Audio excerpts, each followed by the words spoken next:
Ladies and gentlemen, welcome to NFL with Kyle. Today we're going to be looking at some of the undrafted free agents that the Denver Broncos have signed as of recently.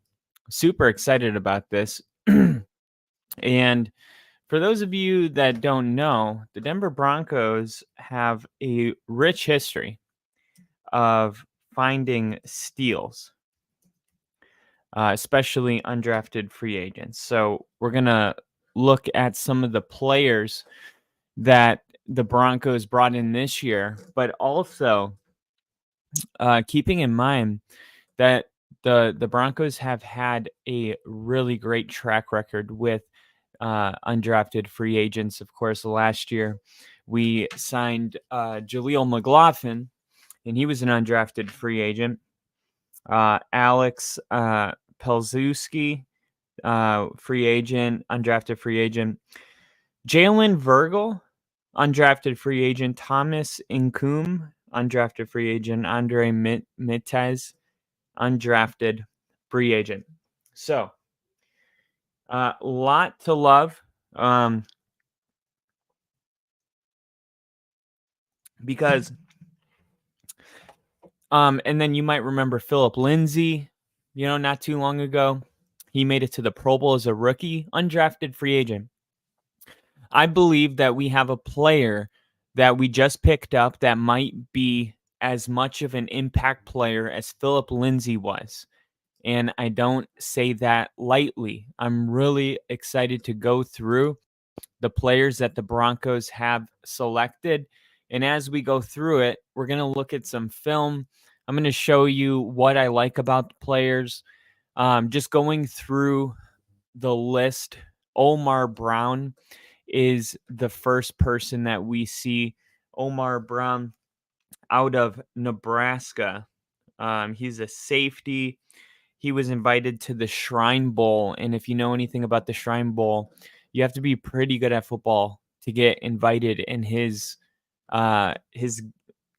film really stood out even at the Shrine Bowl. So Omar Brown, maybe something there. I'm going to share my screen and you guys decide. So let's see. Window. Yeah. This window, share. All right. So we got Omar Brown right here. Okay. So we'll take a quick look at Omar Brown.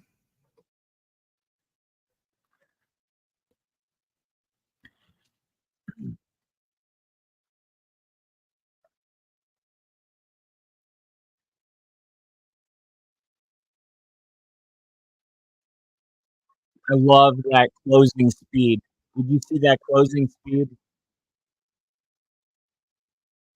One thing to read it, another thing to have the closing speed and athleticism to finish this play. Very instinctive. He looks like a ball player. He looks like somebody that maybe should have been drafted. I mean, that was just one play, but you love to see that. And then you see the busy hands right there, able to get the ball out and or at least recover the football. Looks like it was Henrich that got the football out. Look at that. 88 had one job, and it was to block Omar Brown, and he could not do it. Just man. So I like what I see from him right there. Omar Brown might have a future with us. So moving on, continuing to go down this list. One of the players that I really liked, and we have it right here, Lavelle Bailey. He hold on. All right. So Lavelle Bailey was a 3-year or a 5-year player. 4 of those years he did start. So that's pretty awesome. He got Mountain West honorable mentioned, second team All West in 2023. And we have room on our depth chart currently to add a linebacker. So this is a good thing here. Bill says it was that kind of play that got me interested in Newbin, and you got this one in a undrafted free agent. Nice, yeah. And I think some of these guys are gonna be good. So let's take a look at Lavelle Bailey. Like I said, 5-year player, a 4-year starter, second team All West in 2023. And honestly, we have the room to add a linebacker.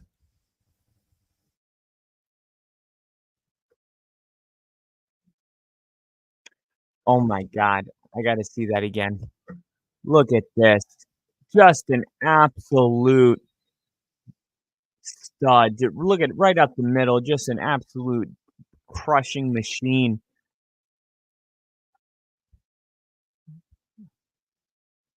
Wow. So he has the speed. I mean, honestly, if you look at this play, they're running an RPO, running the option, and it almost looks as if Lavelle Bailey gets burnt a little bit, because he doesn't come out and make the hit. He's kind of away from the play. But look at the speed he has to be able to correct that mistake.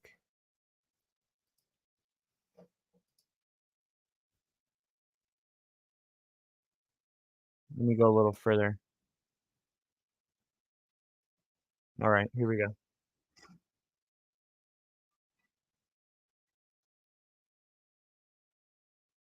You see he kinda bit on that he bit on that run. So right here, I believe this is him right here. So right up the middle, quarterback has the ball. He's really sold that the running back has it. Running back's doing a good job of disguising this carry. And then still, I mean, he's still looking to make this hit. That quarterback's all the way over here with a lead blocker. I mean, this could be a house call. This could be a touchdown. And then the ability to be able to not just not let that be a touchdown, but to keep them from getting a first down, then to make it, a forced fumble and come away with the football. I mean, if you like the roller coaster of emotions, that was the play. Look at this, just in the backfield. Love to see that tackle for loss. He does appear faster watching his game speed than his 40-yard dash speed. Um, Very instinctual. Let's look at this pick again. When you have a linebacker that's very instinctual, that's when you get these kind of interceptions. Think about it. A lot of times when a football gets thrown over the middle of the field really fast, it doesn't get caught. And we're like, oh, that's why you're a linebacker, not a receiver. The ones that are very, very instinctual, they almost catch the football and then are surprised of what they have in their hand. You see it? They just they just react. They don't think. They just react and then they're like, "Oh my god, I have the football." Look at this play one more time. That was an insane grab right there. Absolutely insane grab. Like, yes, they're playing New Mexico, who was 3-7 at the time. But look at this, another interception. I mean, honestly, there's just too much red on the field.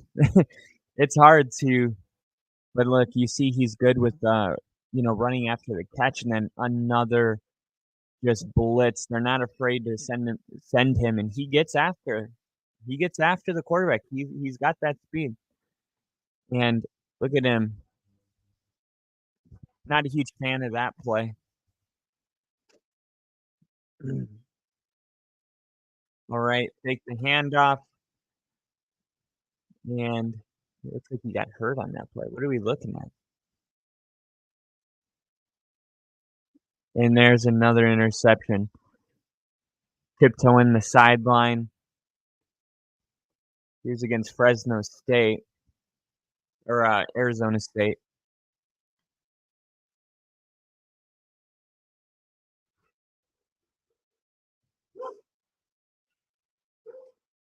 And So first and goal, here's a fake handoff, and man,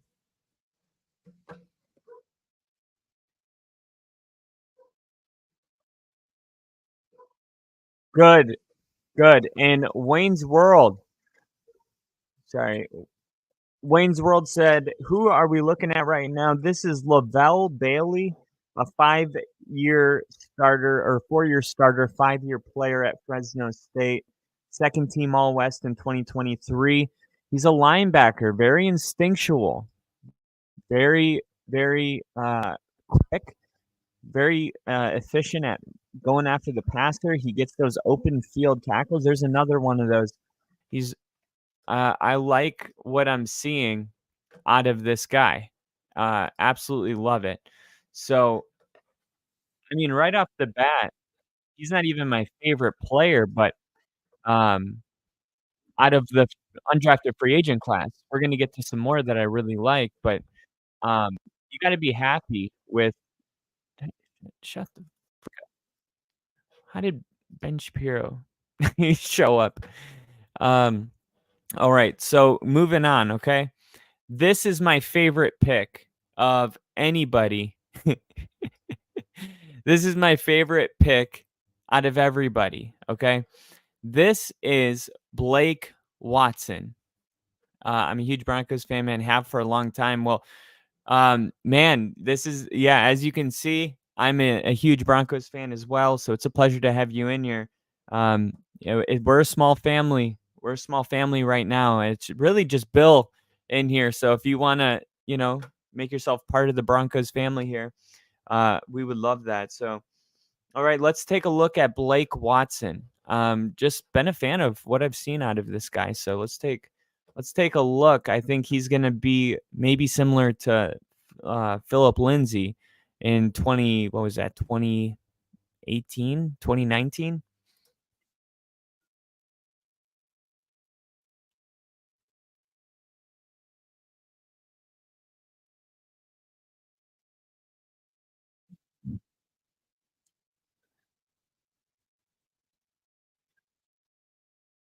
Pretty easy run right there, but there's some more impressive film. I believe he was the 10th ranked running back on NFLDraftBuzz.com, right up the middle. I love the quick decision making.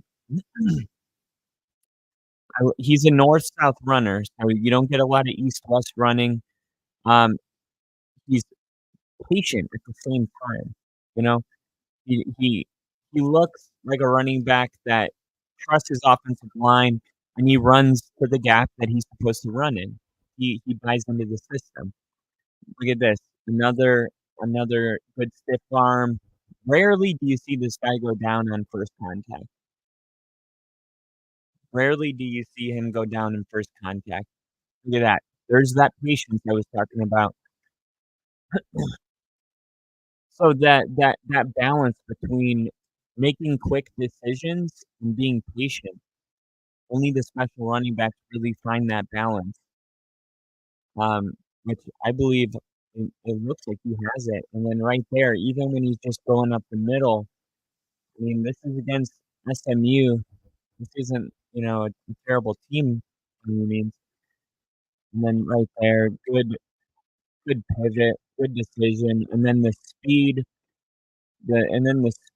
to make a home run play. I mean, we kinda need this. Honestly, Javonte, I think he ran pretty fast last season. I think there was a GPS getting him over 20 miles an hour, but, um, Estime, the running back out of Notre Dame, ran a 4.7. He is faster. His game speed's faster than his 30-yard dash time, but he's still, he's getting caught on this play, for instance. So I do think that it was nice to add somebody with that kind of speed for the home run play. And you might think, well, that's what Jaleel McLaughlin is. I would agree, but Jaleel McLaughlin was graded the worst on the whole team in pass protection. So Sean Payton couldn't really use him, and every time we put him in the game, everybody said, obviously, it's a design play to McLaughlin, otherwise he wouldn't be out here. And they were right. So think the thinking is Blake Watson can bring that speed, but also be an upgrade in pass protection, and maybe be that all-around player. We know Sean Payton's somebody that likes to have 3 running backs, like, um, he likes to put fresh bodies into the game, and he likes to play around with different packages, and I really do think Blake Watson is going to see the field this year and make the active roster. A total steal. Look at that. That is just amazing. Great run right here against Boise State. Here's another run right up the middle. Same game. He just wants it more. He really runs. He runs very angry, but he has that finesse too. It's a beautiful balance. Beautiful thing to watch.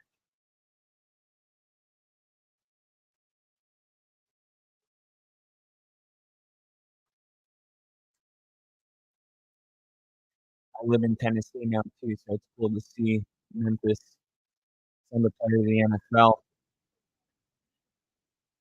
willing to fight for the extra yards. 3 touchdowns in the first half. A full-on star, especially for Memphis last year, and right there, I mean, he against Navy, that happened, so I won't celebrate that one too much, but, uh, it's really rare, to see a player kinda just look better than everyone else on the field. Blake Watson, it felt like he could have easily been at a better college and competed for playing time, but he was the guy, he was the guy from Memphis and,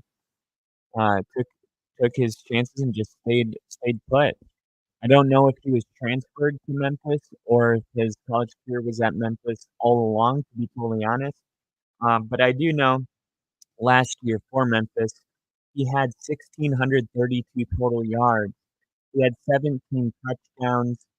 He had 192 carries and 53 receptions. So, um, when you're getting that much volume, do you really wanna go to Alabama and barely see the field, or do you wanna capitalize and have a hell of a season that brings attention to you? So, love that pick by Watson. Just so you guys know, I can't see the comments when I'm in full screen, so here I am outside of the full screen. Love Blake too. And Bill said, I always rooted for the Broncos when Peyton was playing. Got to support family. Totally agree. I always felt the same way about Eli. How about our 6'8" offensive tackle? You want to talk about our 6'8" offensive tackle? No problemo. I think this guy is a depth piece, and I think he's gonna also make the roster. Thomas, no, not Thomas Yasmin. Frank Crum. Okay, this is a potential depth piece. Frank Crum. I had that pulled up. Where is it? Not him. Thomas Yasmin. Um, did I delete it on accident? Hold on. I think I lost it.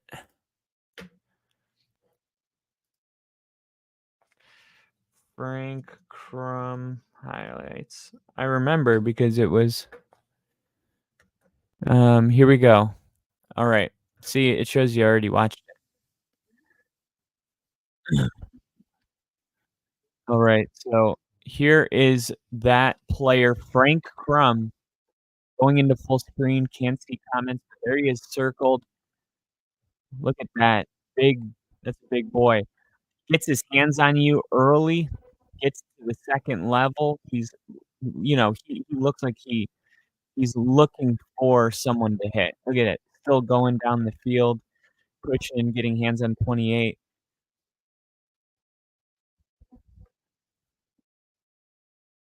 He does look like he obviously, has some polishing to do with footwork, needs some help. He does look like he can get kinda grabby and sloppy, him getting a lot of holding calls until his technique improves.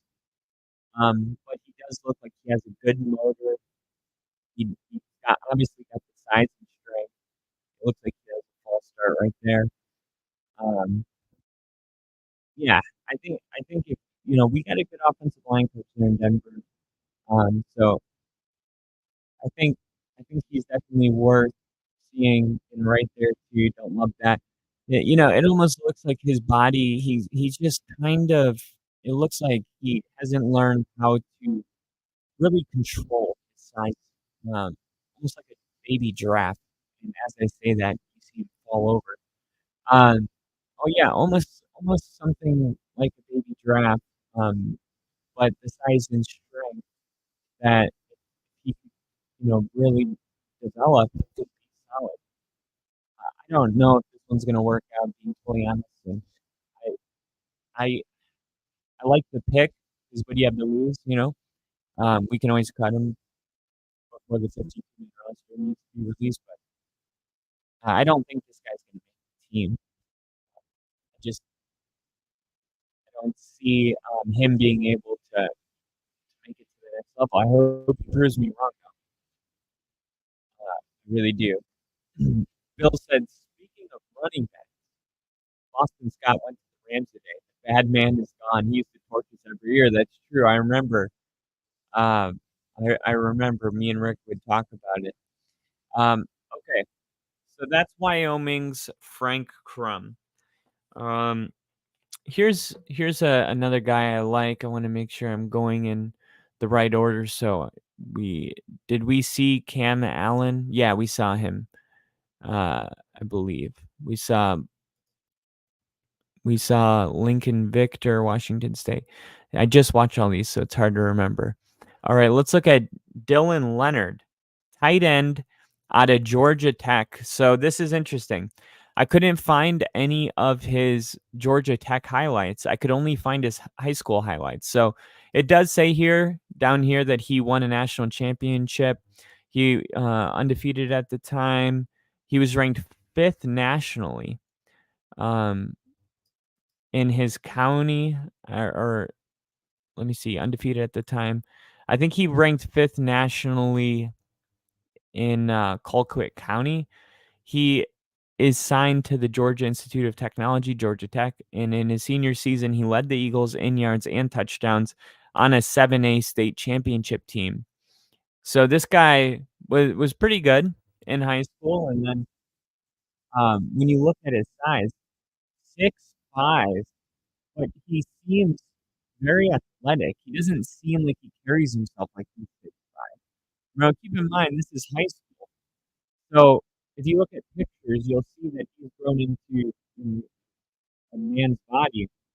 Not that this isn't, but a little new in his 6'4" body. It seems like he's really, really kind of picked it up. And Sean Payton loves undrafted free agents, like especially at the tight end position. Adam Trotman was an undrafted free agent. That's the only tight end that we on an extension this and then Greg Dulcich, there's no guarantee he's going to stay healthy. So tight end is wide open for anybody to step up, work their way into the depth chart. If you were in a position where your fate is in your hands, you want to be a tight end on the Broncos this year. I could see one of these tight ends easily working their way up. And, yeah, he's better than everybody in high school. Hard to really evaluate him. That's kind of the only highlight I could find on him. But moving over to uh so see Thomas Yasmin, that's the one that we did. Um Dylan Leonard, by the way, this guy right here, he went to Jason Witten's collegiate, or he was a finalist for Jason Witten's Collegiate Man of the Year award. So he's also a really smart guy, a really, good community guy, and he went to Georgia Tech. So, he's really smart. I think I like this pickup. Especially if Sean likes him. So, we'll see what goes on with him. We'll keep going down the list. Let's see. Cam Allen. Excited about this pick, and look at him making a good tackle right here. So this is Cam Allen,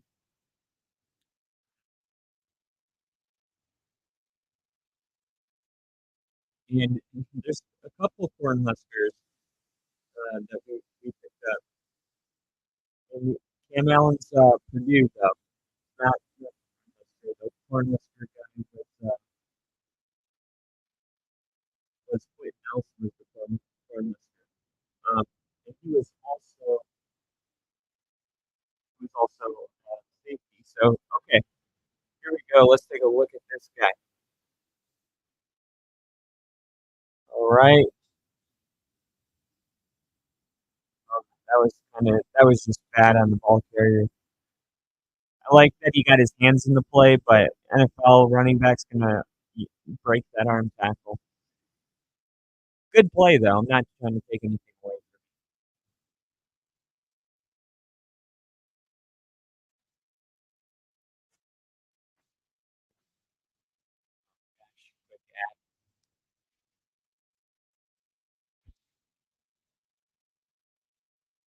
from it. All right. Love it. Love it. Okay. Kim Adams. He looks like he's about 6'1", maybe 6'2".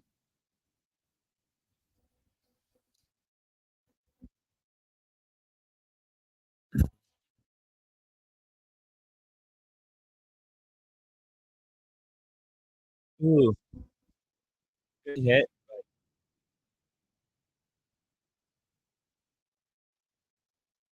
Wow. Love that. Love that. Just get up, say something to him. Here we go. I'm starting to feel Cam Allen now. Ooh, I like him.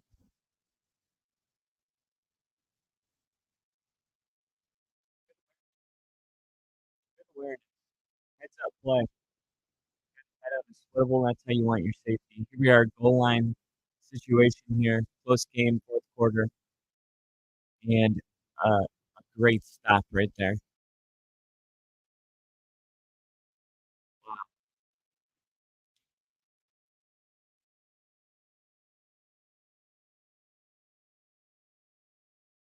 Easy tackle. Offensive line got no push. Look at it. Another close game. 3rd and 2. Rutgers are trying to keep the clock going. A first down ends the game, and he comes up and saves the game. He's showing himself as reliable in clutch moments. Um, wow, here's another one. Getting ready to go to halftime, and you make that kind of a play. Solid.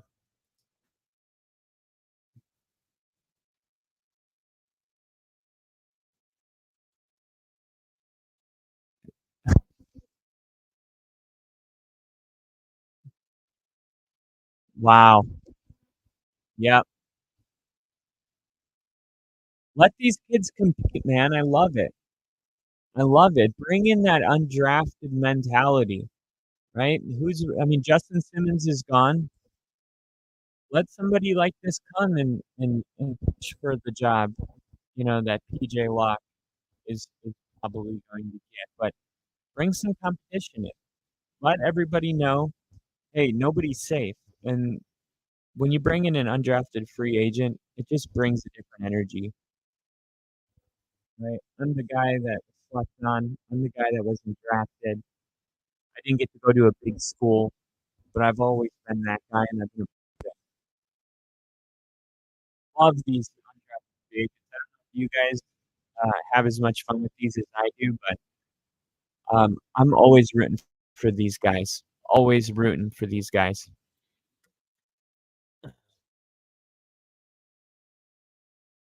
Oh, and Wayne said, I think when you go full screen, it cuts out and muffles.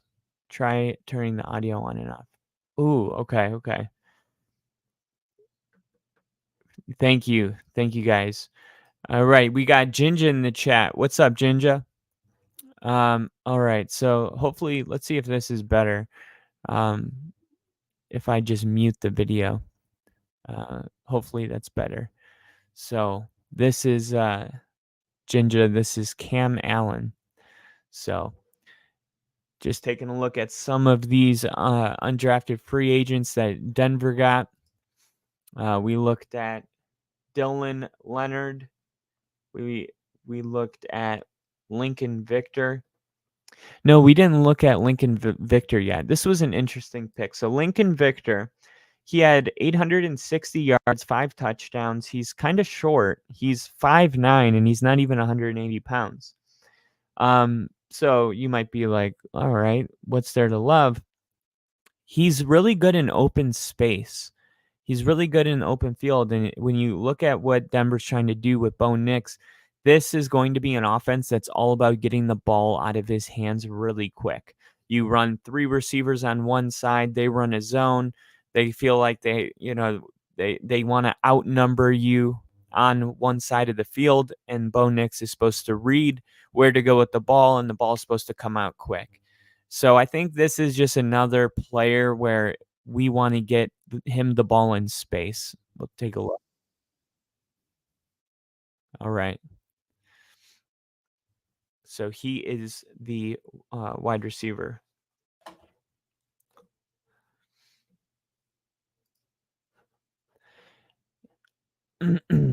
And oh man, he definitely got that speed. Definitely got that speed. You see him turn the corner? Let's see if I can. There we go.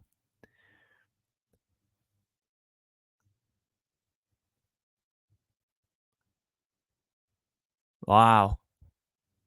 That was a tightrope. Good throw by quarterback.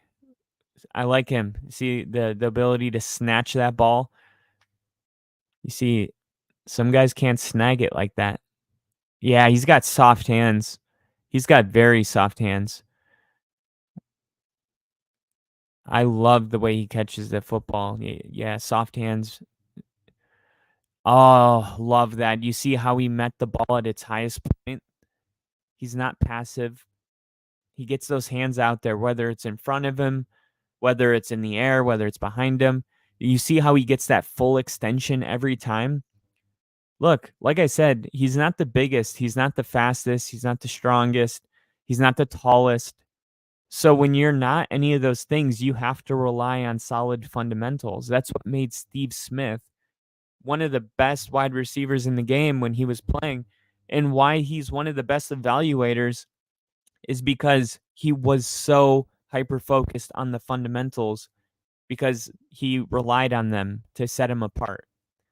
I think I'm starting to learn that about Lincoln Victor, and I'm sure that's what the scouts saw and what Sean saw as well. Um, like once again, look at how he always gets that extension when he catches the football. Look at that. That's a thing of beauty. I think this guy's gonna surprise some people. I can't get enough of his highlights. It's so good to watch. It's relaxing, as Sean Payton said about Bo Nix highlights. And man, it is very relaxing. And look, you see these underneath throws, and wow, look, a lot of these quick throws. That one not so much. So it's not just the quick stuff. You see that he can go down the field. He's catching a lot of balls down the field as well as short balls. So it looks like he has the speed to be a legitimate deep threat, but also, let's see what some of the comments are. Welcome to Broncos country. Not surprised to see that one. Uh, hell yeah! About time we got another Ginge in the league. He'll be a stud. There was some buzz around the state about him. That's awesome. You're talking about Bill's new kicker, and he's like Mick. He's a Mick like me too, Bill. Probably drinks a shit ton of beer and holds 274-year grudges. That's awesome. I I really love the linebacker out of Memphis. I think that it is the linebacker out of Memphis. So I know for linebackers we had where are they? Defensive tackle. Oh, Alex Mick. He was out of Air Force. I believe. I couldn't find any highlights on him. Let's see if I can Google Alex Mick, Air Force linebacker. So Alex Mick, United States Air Force, but also a linebacker. So it's weird. It's like this guy doesn't exist. All right. That's not him. Alex Mack. It's Mick, not Mac. That might be part of the problem. Alex Mick. Now they're saying Alex Mock. What are the odds that there's an Alex Mick and an Alex Mock? Alex Mock, Air Force, Falcons linebacker. I guess it is Alex Mock. All right, so here's our guy, 6'3", 240 pounds. Let's look at news. No news available. Let's take a look here.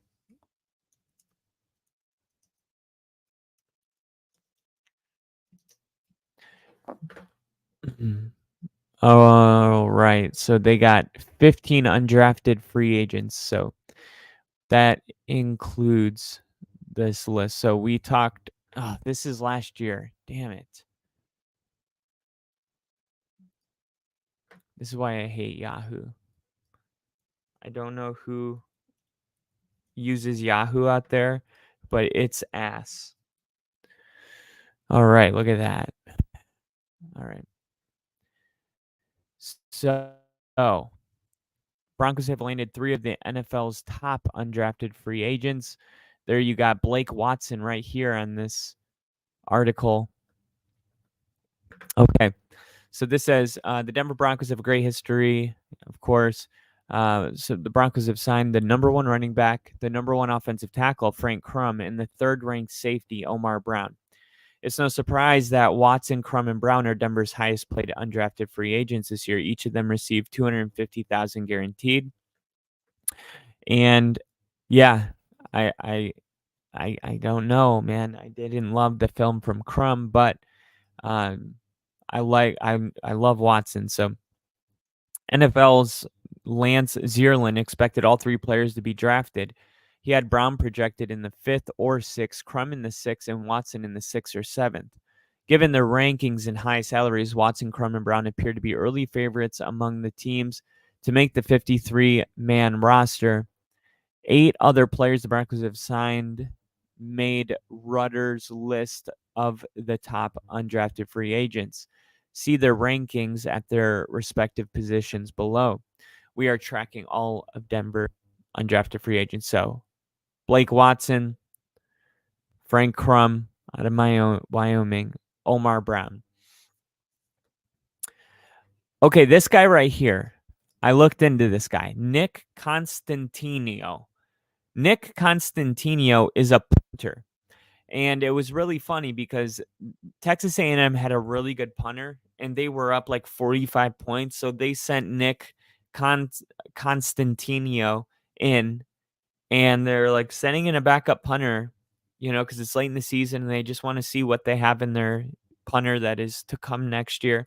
And the dude booted on a straight line, like a 56-yard punt. Okay. I actually have it. Let's see. Nick. Let's see how do you spell that name? Constant. I'll show you the kick really quick. So, let's see. There was only one kick. Here it is. All right. So here's the situation. They're winning the game by a ton of points and they throw in the backup kicker and it's Nick Constantino. This guy's from Australia. He's Australian as hell. He said that he's really loving indulging in the United States culture. His love for barbecue is the most American thing about him, and his go-to is brisket. So here's his punt, and look at that. I mean, that's an amazing punt. 56 yards on a rope. So I like the signing of this punter. Then we go into Cam Allen. We looked at Cam Allen. I like Cam Allen. Kicker, Camden Lewis. Camden Lewis. Now, he's a tryout player, and I like that because Will Lutz is fine, but let's be real. He's not amazing, right? And this is Camden Lewis in high school making a 51-yard field goal.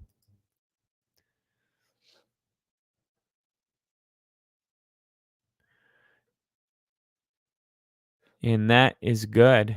So a 51-yard field goal in high school, not bad, right? 51-yard field goal. And let's see. Let me get out of here. Stop screen. There we go. That should help. All right. So Camden Lewis was at Oregon. Game-winning field goal. Perhaps Bo Nix told Sean Payton, like, hey, I saw this guy do things in practice that are insane. I saw him make 10 64-yard field goals in a row. I mean, who knows? But the Broncos bringing in another Oregon Duck, and maybe Sean wants to build that culture where, like, okay, if Bo Nix and Camden Lewis have a really good connection, maybe it would be nice for Camden Lewis to run out on the field and high five Bo Nix and have that confidence in each other. We'll see, but I love the pickup by the Broncos there.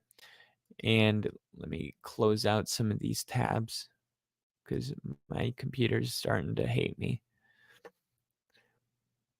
All right, so Thomas Yasmin is tight end 8.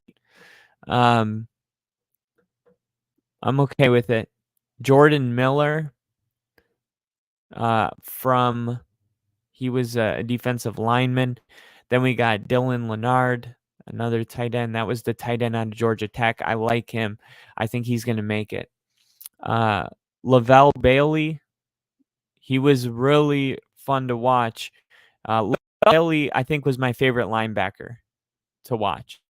I mean, he's very instinctual. He was, when you go through all the highlights, I think Lavelle Bailey and Lincoln Victor were my favorite of all of the undrafted free agents for the Denver Broncos. And not really Denver Broncos news, but we did find out that Travis Kelce will be with the Kansas City Chiefs for 2 more years, unfortunately. I know it's not what any of us hoped for. Kind of sucks, but he is going to stay with Kansas City, and I think he took a team-friendly deal. And I mean, why not? You have an opportunity to make history and be the first team to win 3 Super Bowls in a row, and really cement yourself as the greatest tight end to ever do it. Look at I think he's going to pass Jerry Rice for postseason touchdowns. Not tight ends, like all players. That's pretty incredible, right? So I won't congratulate him, but you guys can if you want. All right, so let's look. First off, keeping it with the Denver Broncos, Chris Harris Jr. is retiring after 12 seasons with the Denver Broncos. after preparing for one more opportunity and failing to attract any interest, he's going to retire from the NFL after 12 seasons. Now, keep in mind, we just talked about how Denver finds all of these uh, Pro Bowl, like Pro Bowl level talent in undrafted free agents. Well, that's what Chris Harris was. He was undrafted out of Kansas in 2011, and he proved to be a gem in his pro career, filling a key role on alongside Aqib Talib in the no-fly zone with T.J. Ward and Darian Stewart, and that was the best defense in the NFL in total yards, passing yards allowed per game, and they were the NFL's top unit, and that's really what got them over the Carolina Panthers was the defense, and they won a Super Bowl. Harris carved himself a nice career out by winning with grit. He's a tenacious defender, relentless tackler. He had a nose for the ball that helped him rack up 20 interceptions in 9 seasons. And he was just amazing, right? If you remember him, then you know that he was awesome. So definitely happy for Chris Harris Jr. I know Brandon Perna always makes fun of him because he's a Christian and he went to Jerusalem. Not sure why Brandon always makes fun of religion, but hopefully whatever he's doing, I don't know if he's moving to Jerusalem or gonna have 20 babies, but whatever the hell he decides to do with his life, I hope he enjoys it, and I hope it brings him happiness. So cheers to Chris Harris, one of the great Broncos, one of the great cornerbacks of all time. I think Darren Williams would have been as good had he not been shot outside that nightclub in, what was that, 2001, 2002.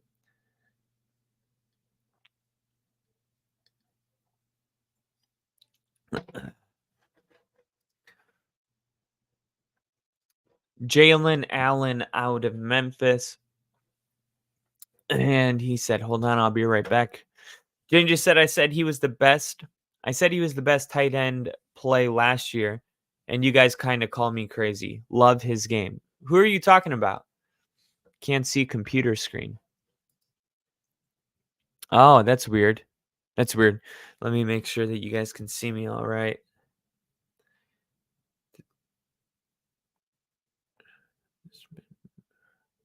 Let's see.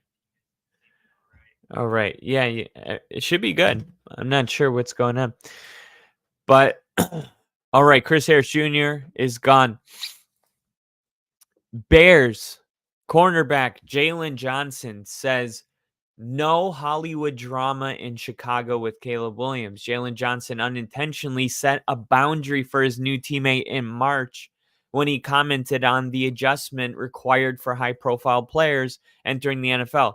And this is what only this is one of the debates that we've had on Only Football, but this is NFL with Kyle. So this is me a little more unbuttoned. I don't have to worry about, making Rick upset or anything like that. So this is the conversation that I was trying to have with him because I heard his teammate come out and say this, and I wanted to bring it up because it is weird for somebody to be saying this type of stuff to a rookie quarterback, especially in March. Essentially, Johnson said Caleb Williams, or more accurately, players of similar status need to be humbled when they get to the league.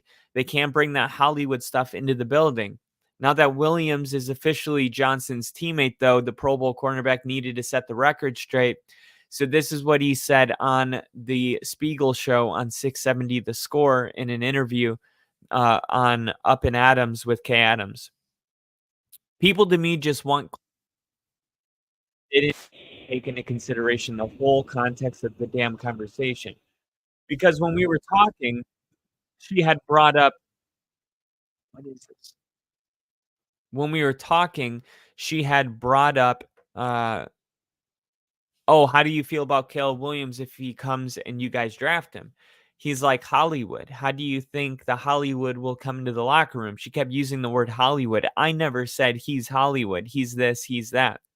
I don't know the dude. As far as I know, Heisman winner, elite dude from Oklahoma, transferred to USC that slings the ball. I mean, that's all I know of the kid. So when she's talking about Hollywood, I'm like, well, if he comes in here being Hollywood, we're gonna see through that. Look, I think he handled this the I think he handled it the right way. Um, but at the end of the day, like he said what he said, and yeah, he's like, I didn't say Hollywood.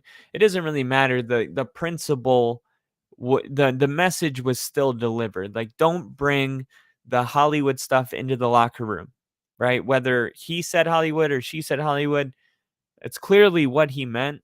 And now that he's been drafted, his agent probably reached out to a local radio channel and was like, "Hey, we wanna clear the air. The Bears want this relationship to be good. So can we have him on and he can clear the air?" And the radio channel's like, "Yeah." And then NFL publishes it, and then I repeat it. So there you go. The narrative has been changed successfully, but I still think he said what he said, and I don't think there's anything wrong with what he said.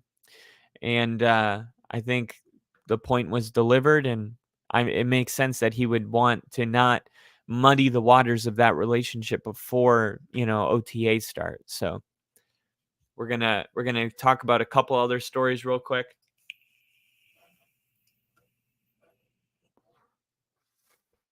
Ezekiel Elliott back with the Dallas Cowboys. There's not been an abundance of pizzazz or wow to the Cowboys offseason as much as Jerry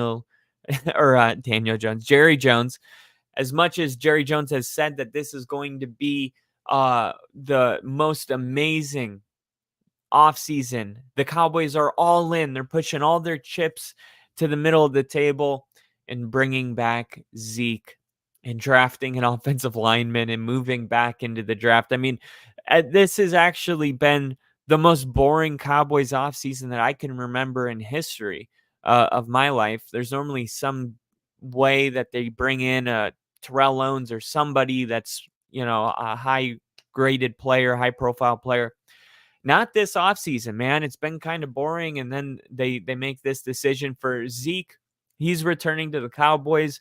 It's a welcomed reunion and another chance to show the NFL world he can still run with the best of them. If he does go to the Cowboys this year and have a 1,500-yard rushing, maybe he can earn that next contract. He's a running back that was drafted extremely high, so he's not supposed to be done this fast. He's supposed to still play at least 3 to 4 more years. He believes that he showcased that he was good enough at the end of the season in New England last year. And what he said was just showing I can be a starter in this league. I can still play at a high level. I'm going to continue that here. I've always prided myself on being an all-around back. Not just running the football, but protecting the quarterback and catching out of the backfield. So Elliott, plenty happy to be back where it all began. His good friend Dak Prescott's still the quarterback. The head coach is still Mike McCarthy. The spotlight remains ever so bright, and the Cowboys' playoff success remains elusive. Elliott said, "It feels good to be home. I definitely missed being here. I missed the building. I missed Cowboys Nation. I'm definitely excited and ready to get this thing going. I'm just happy we're going to see Zeke on Thanksgiving jumping into the Salvation Army bucket at least one more time. That's what I'm most excited about. But Zeke is going to be a Cowboy next year. And it just seems right. It just seems right. So they met before the draft and no deal was done. Then the draft happened. Cowboys didn't get the guy they wanted. And then they get a deal worked out. I said this was going to happen during the draft if the Cowboys didn't get their guy, and here we are. So moving on, we got Zay Jones released from the Jacksonville Jaguars after 2 seasons. Wide receiver Zay Jones ends up being the odd man out. And honestly, I was kind of surprised by this. The Jags announced it today that they also released kicker Joey Sly. Both releases come after the Jags found replacements in the draft last weekend. There was chatter early this offseason that Zay Jones could have been out of Jacksonville, but those talks died down after Calvin Ridley departed for Tennessee. Everybody assumed that Zay Jones would be a part of the wide receiver group moving forward. And however, following the Jags' use of a first rounder on Brian Thomas Jr., Jones is on the chopping block. So the Jags spent the offseason reworking the receiving room alongside Christian Kirk, adding Gabe Davis in free agency. And then they make a move for Parker Washington, a new return man in Devin Duvernay. In addition to Jarvis Landry is trying out right now for the Jags rookie minicamp. A former second-round pick by the Buffalo Bills, who spent the last 2 seasons in Jacksonville. He generated a career-high 823 yards on 82 catches with 5 touchdowns in 2022. Okay, Zay Jones is no longer a Jaguar. Was really surprised to hear that.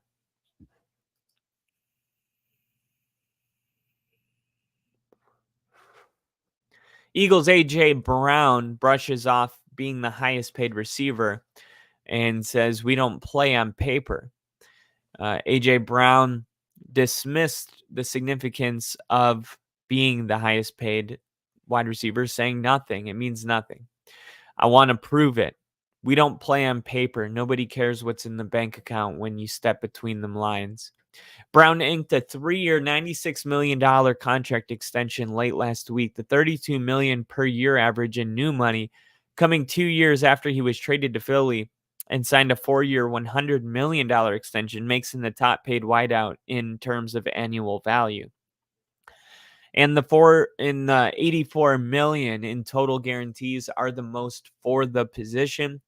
Part of Brown's dismissal about being the top paid wideout might have to do with the knowledge that his compensation will soon get trumped by the likes of CeeDee Lamb, Jamar Chase, Justin Jefferson. After all, Brown's deal came about 30 hours after Amon-Ra St. Brown briefly took the title. Highest paid honors in the NFL are fleeting. Brown is after a different sort of award, the Lombardi Trophy. So Brown said he hopes the new extension, which puts him under contract through the 2029 season, means he'll be retiring in Philly. When I hang my cleats up, it's going to be in that uniform right there. He said, I'm not ready for it to be over with, but that's the goal. I think my career took off when I got here. I went to another level. It feels right. My family's here. My girls started school again here. I got teammates, their kids. I want them to grow up together.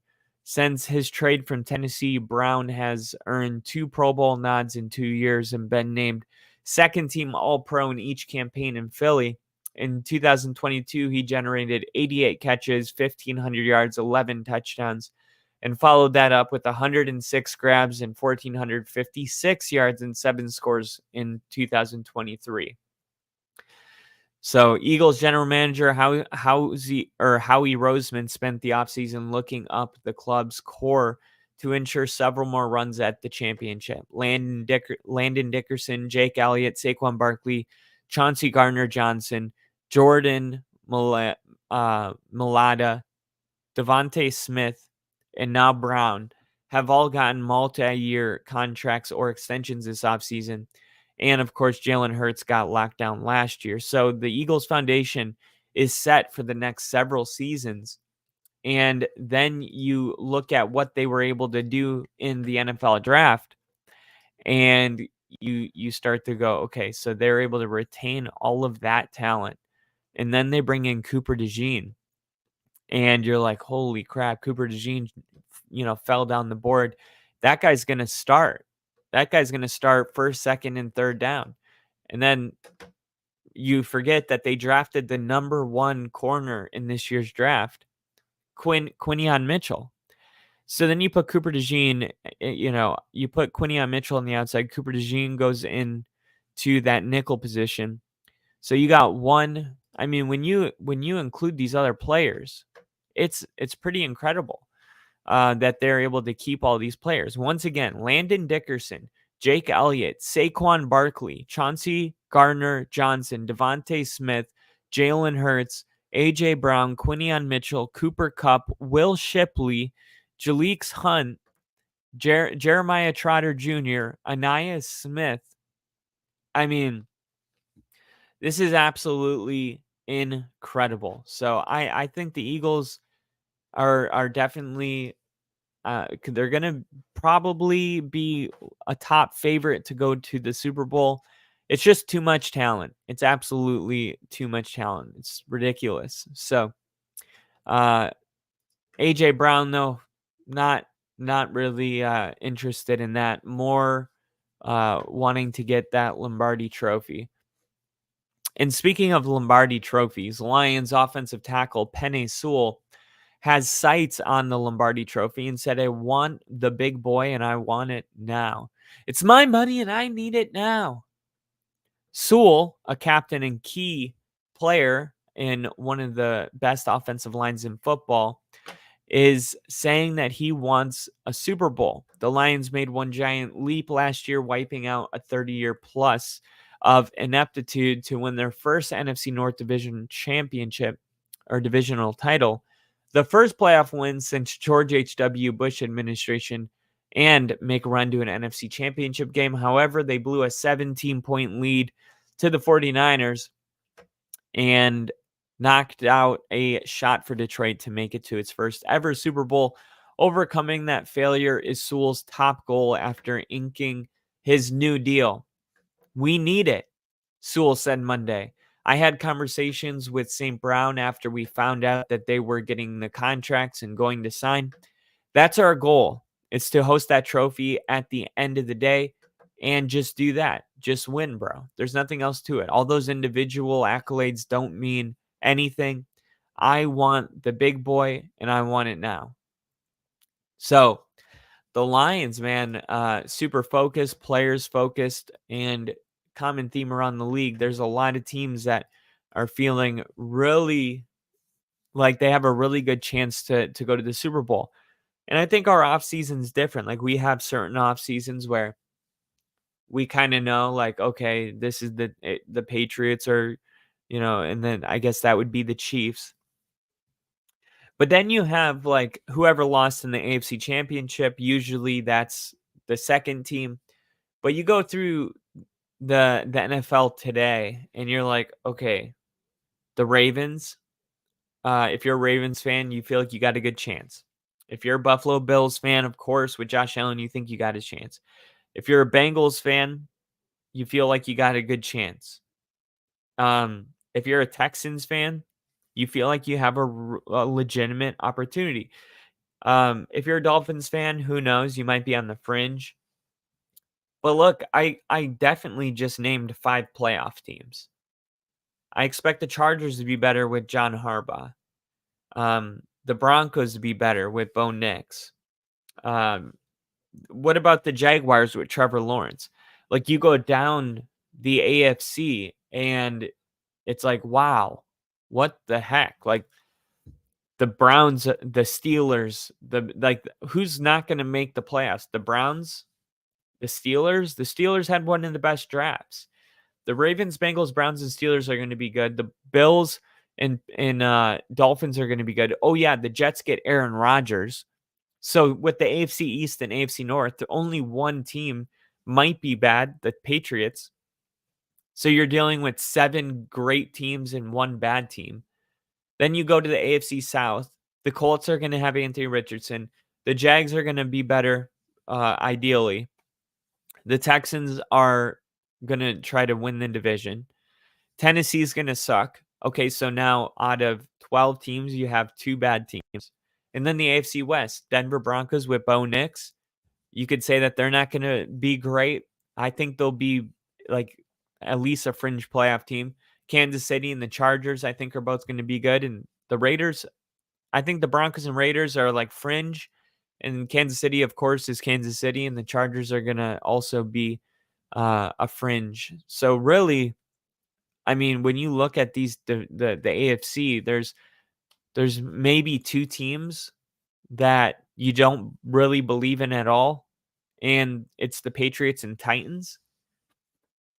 And like Minnesota, Washington, the Commanders, Carolina Panthers, uh, I guess Arizona Cardinals, maybe they had a really good draft, but the AFC is absolutely loaded. So it's going to be really tough for anybody to make the playoffs out of the AFC this year. Um, but everybody is pretty fueled and ready to go. So I'm excited. I'm excited. Who should the Chiefs play in the NFL kickoff game? Of course, the NFL regular season schedule hasn't been unveiled yet. It'll be unveiled later this month. Presuming the NFL sticks with the tradition, it's going to be Mahomes playing. Well, it would be. We know Kansas City's home opponents is the Broncos, Chargers, Raiders, Ravens, Bengals, Texans, Bucks, and Saints. With this in mind, I would think it's the Ravens because that would be a rematch of last year's AFC Championship game.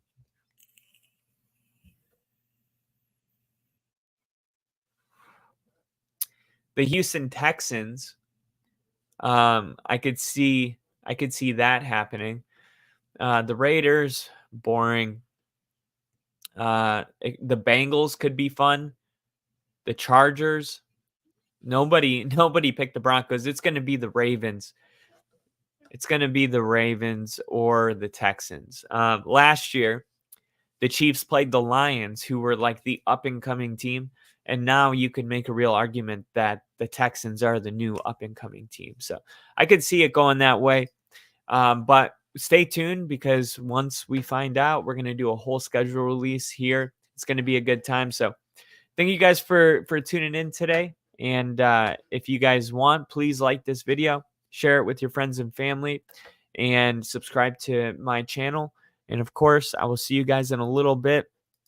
Always happy to be able to do this for you guys. So hope you guys have a great day, and I will see you soon.